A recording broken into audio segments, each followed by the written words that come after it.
actually up to here, we certainly can't be supporting part 2 of the bill. Lole-Taylor. Thank you, Mr. Chair. I rise on behalf of New Zealand First to speak on one aspect of this bill which pertains to the accessibility of funding through decision-making for minority groups, particularly for Pacific peoples. And it's quite a concern for me when I look through this bill, and I'm also very pleased to hear that the Labour Party is actually supporting my colleagues' supplementary order paper. This bill contains exclusionary provisions which are not transparent and limit the ability of certain communities from accessing available funding at the right level, because their voice will have to be channeled through other layer of bureaucracy.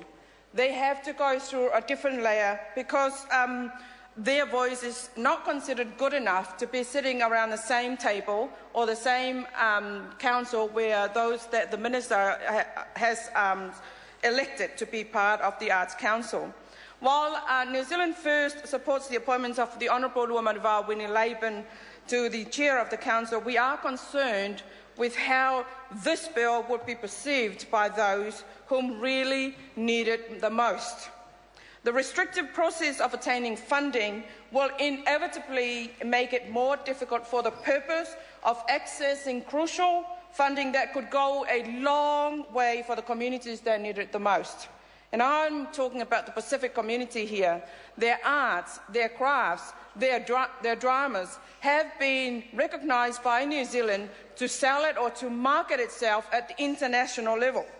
These restrictive provisions will make this bill futile and create a barrier for many people in taking up funding opportunities which they deserve. I can see the vision this bill aims to support, but the vision is inconsistent with the bill we have before us today. If the Minister wants to create more funding opportunities, then this bill will require some reassessing or reviewing it, in the area where it will allow the voice of Pacific Island people at the decision-making table. But if the point of this bill is to make it more restrictive and exclusionary for potential providers and community networks, then the member or the Minister is going about things the right way with the way this bill is presented to us. Part 1, Clause 3, C and D states, recognise, and I should read it from the bill, recognise the arts of the Pacific Island people of New Zealand and recognise and uphold the principles.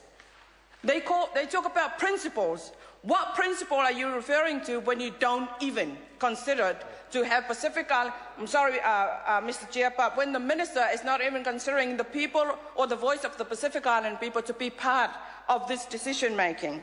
And also with the distribution of funding to the right level of the community, they're going to have to go through a different layer, and I think I must call it con artist attempts, because that's what it's called. That's what it's all about.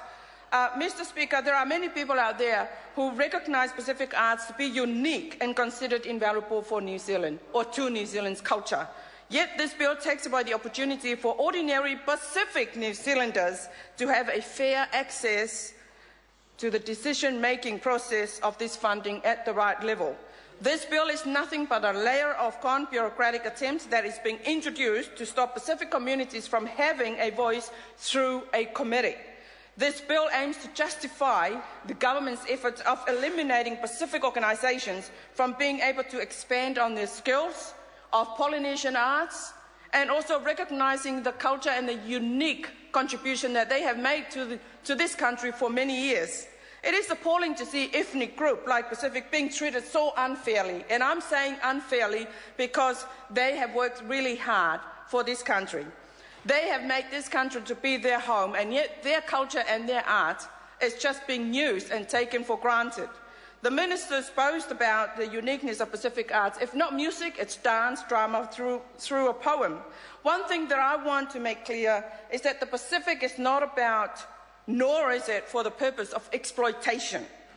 The Pacific people are resourceful, and they have the innate abilities that often generate adequate resources of income, and it's certainly an area that is fast becoming a platform for others to learn from.